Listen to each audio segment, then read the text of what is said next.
नमस्कार साथियों, मैं कुंदन कुमार स्वागत करता हूं करंट अफेयर के इस सेशन में। दोस्तों आज हम देखेंगे कल के दिनों में घटित राष्ट्रीय एवं अंतर्राष्ट्रीय खबरों का निचोड़ जो आपके किसी भी परीक्षा के दृष्टिकोण से बेहद महत्वपूर्ण होने वाला है। तो चलिए शुरू करते हैं अपने अति महत्वपूर्ण क्लास को अति महत्वपूर्ण क्वेश्चन से। निश्चित है कि आज के इस सेशन से कोई ना कोई क्वेश्चन आपके आगामी किसी न किसी परीक्षा में निश्चित आएगा। तो शुरू करते हैं अपने पहले क्वेश्चन से। पहला क्वेश्चन है, राष्ट्रीय प्रोत्साहन दिवस कब मनाया जाता है? जब भी आपके समाज में आपका लड़का आपका बच्चा कोई काम कर रहा है, उस काम के प्रति उसको प्रोत्साहित किया जाता है कि हाँ ये काम करो, ये काम अच्छा होगा। चाहे समाज में कोई काम कर रहा है तो उसको उसके प्रति उसके काम के प्रति उसको प्रोत्साहित करना चाहिए। चाहे वो पढ़ने लिखने का काम कर रहा हो, चाहे कोई बिजनेस का काम कर रहा है, या किसी भी प्रकार का कोई काम कर रहा हो, उस काम के प्रति उसको प्रोत्साहित करने के लिए हर एक साल हम लोग एक राष्ट्रीय प्रोत्साहन दिवस के रूप में मनाते हैं। तो यह 12 सितंबर को मनाते हैं। कब मनाते हैं दोस्तों? तो 12 सितंबर को मनाते हैं। इसकी शुरुआत कब हुई? चूंकि यह भारत में ही मनाया जाता है, राष्ट्रीय लगा हुआ है यहाँ पे, तो ये भारत में ही मनाया जाता है। इसकी शुरुआत कब हुई थी? यानी राष्ट्रीय प्रोत्साहन दिवस मनाने की शुरुआत 2007 ईस्वी से हुई थी। कब से हुई थी दोस्तों? तो 2007 ईस्वी से इसको मनाने की शुरुआत हुई थी। आइए अगले क्वेश्चन की तरफ रुख करते हैं। बिहार सरकार ने वित्त वर्ष 2023-24 के अंत तक किस जिले के लिए सिटी बायोडाइवर्सिटी इंडेक्स विकसित करने का निर्णय लिया है? तो यह बिहार सरकार ने भागलपुर जिले में, कहाँ दोस्तों? भागलपुर जिले में सिटी बायोडाइवर्सिटी इंडेक्स विकसित करने का निर्णय लिया है। अब ये सिटी बायोडाइवर्सिटी इंडेक्स क्या है, इसके बारे में थोड़ा हम विस्तृत से जान लेते हैं।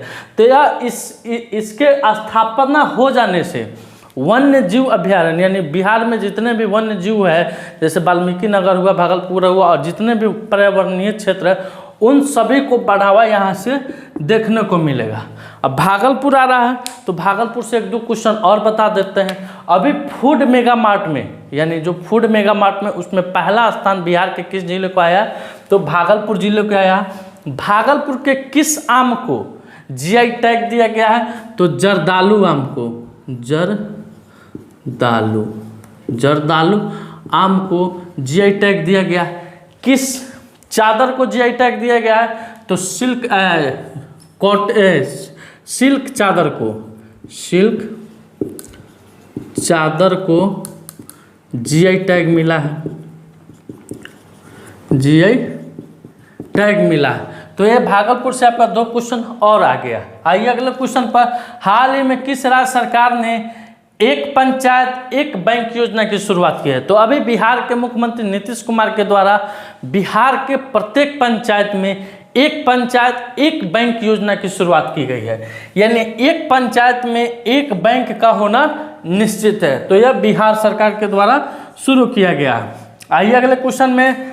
बिहार के किस शैक्षणिक संस्थान ने इंडो जापान सेंटर पर एक्सीलेंस स्थापित किया है? तो यह आईआईटी पटना ने Indo Japan centre of excellence स्थापित किया है। इसमें क्या होंगे कि जापान के बच्चे और बिहार के बच्चे, आईआईटी पटना के बच्चे साथ मिलकर कोई प्रोजेक्ट पर काम करेंगे, साथ मिलकर वह पढ़ाई करेंगे। इसमें जापान आईआईटी पटना को विशेष पैकेज दे रहा है। यानी इसके देख रखा, जिस तरह कोई प्रोजेक्ट पर काम करना होगा तो उसमें बिहारी भी बच्चा होगा, बिहार का भी बच्चा अपना टैलेंट दिखाएगा निश्चित है, और जापान का भी अपना बच्चा टैलेंट दिखाएगा। और कहीं हो ना हो कि बिहारी बचवा भारी पड़ जाए जापानवा के बचवा पर। ठीक है, आइए अगले क्वेश्चन पर। हाल ही में किसने इंडियन ग्रैंड प्रिक्स 2023 में स्वर्ण पदक जीता है? तो यह किशोर जाना, जो कि जुवेलियन थ्रो खेलते हैं, भाला फेंक, जैसे नीरज चोपड़ा भाला फेंकते हैं ना, उसी तरह से किशोर जाना भी इंडियन ग्रैंड प्रिक्स 2023 में स्वर्ण पदक जीता। इन्होंने कितना दूरी भाला फेंका था? तो यह 82.53 मीटर की दूरी पर इन्होंने भाला फेंका था। इसका आयोजन कहाँ हुआ था? चंडीगढ़ में। इसका आयोजन कहाँ हुआ था मित्रों? दोस्तों चंडीगढ़ में इसका आयोजन हुआ था। दोस्तों आप इसका स्क्रीनशॉट ले सकते हैं। आइए दोस्तों अगले क्वेश्चन पर। हाल ही में BRO द्वारा, यानी बॉर्डर रोड ऑर्गेनाइजेशन द्वारा, कहाँ पर दुनिया का सबसे ऊंचा लड़ाकू क्षेत्र बनाया जा रहा है? तो दोस्तों BRO जानते हैं, इसका मुख्यालय नई दिल्ली में है। यह BRO है ना, सिर्फ सेना का ही रोड बनाती है, सिर्फ सेना का ही रोड बनाती है, बॉर्डर रोड ऑर्गेनाइजेशन। यह विश्व का यानी दुनिया का सबसे ऊंचा लड़ाकू क्षेत्र कहाँ बना रही है? तो न्योमा लद्दाख का एक जगह है जहां दुनिया का सबसे ऊंचा लड़ाकू क्षेत्र बनाया जा रहा है। किसके द्वारा? BRO के द्वारा। आइए अगले क्वेश्चन पर चलते हैं। अगले क्वेश्चन पर चलने से पहले जान लेते हैं थोड़ा इसके बारे में। अभी रक्षा संबंधित है, डिफेंस संबंधित है, तो अभी डिफेंस मिनिस्टर कौन है यानी रक्षा मंत्री कौन है? भारत के रक्षा मंत्री कौन है? तो राजनाथ सिंह है, राजनाथ सिंह। इससे पहले क्या थे? भारत के गृह मंत्री थे। क्या थे? गृह मंत्री थे। अभी यह रक्षा मंत्री है। आप लोग जरा कमेंट बॉक्स में बताइएगा कि इनका लोकसभा क्षेत्र कौन है, यानी किस राज्य से आते हैं। तो यूपी से आते हैं, तो ये मोस्ट सभी बच्चे जानते हैं कि यह यूपी से आते हैं, लेकिन यूपी के किस जगह से सांसद चुन के आते हैं उसको आपको कमेंट बॉक्स में इसका उत्तर देना है। आइए अगले क्वेश्चन पर। हाल ही में किसने इंडोनेशिया बैडमिंटन का मास्टर्स खिताब जीता है? तो किरण जॉर्ज ने इंडोनेशिया बैडमिंटन का मास्टर्स खिताब जीता है। आइए अगले क्वेश्चन पर। हाल ही में पुणे में डॉक्टर AM गोखले पुरस्कार से किसे सम्मानित किया गया? तो पुणे में डॉक्टर AM गोखले पुरस्कार से किसे सम्मानित किया गया है? तो संजय कुमार मिश्रा को। अब डॉक्टर AM गोखले ये क्या थे? ये नेत्र रोग विशेषज्ञ थे। क्या थे दोस्तों? नेत्र रोग विशेषज्ञ थे। यह नेत्र रोग विशेषज्ञ थे। इन्होंने भारत के 2 राष्ट्रपतियों की कितनी? 2 राष्ट्रपतियों का आंख का सफल ऑपरेशन उनके पद पर रहते हुए किया था। 2 राष्ट्रपति का कितने? 2 राष्ट्रपति सफल ऑपरेशन किया था। इसी इनकी मृत्यु हो गई है, इसीलिए अब हर एक साल डॉक्टर AM गोखले पुरस्कार दिया जाता है। तो इस बार संजय कुमार मिश्रा को दिया गया है। यह सेना में नेत्र के डॉक्टर है। ये जो संजय कुमार है लेफ्टिनेंट जनरल है, जो सेना में नेत्र के डॉक्टर है। ये अगले क्वेश्चन पर। हाल ही में किस राज्य सरकार ने मॉब लिंचिंग पीड़ित मुआवजा योजना 2023 को मंजूरी दी है?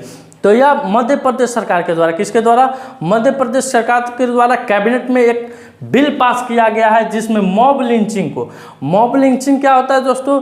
तो भीड़ के द्वारा किसी व्यक्ति को पीट कर मार देना या पीट कर उसको अपंग बना देना, पीट कर घायल बना देना, ठीक है, उसी को मॉब लिंचिंग कहा जाता है। जैसे कि चोरी चकारी की घटना आप लोग देखते होइएगा, चोर रोड में पकड़ाता होगा तो लोग उसको क्या करते हैं?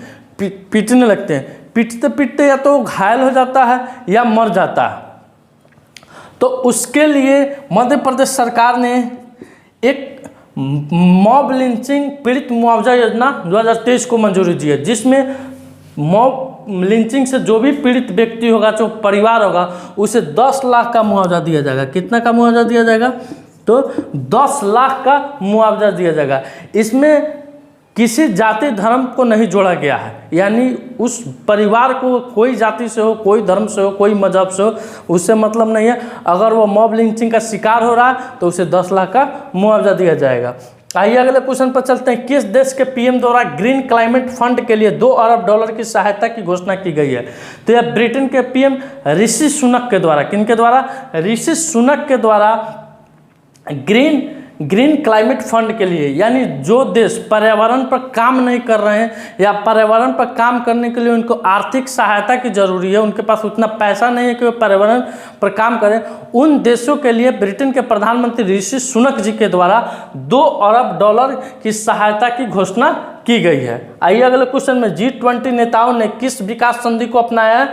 तो ये ट्रेवल फॉर लाइफ। किस विकास संधि को अपनाया? तो ट्रेवल फॉर लाइफ विकास संधि को अपनाया। दोस्तों आप इसका स्क्रीनशॉट ले सकते हो। तो आज का जो सवाल है, प्रधानमंत्री किसान सम्मान निधि योजना कब शुरू हुई थी? इसका जवाब आपको कमेंट बॉक्स में देना है।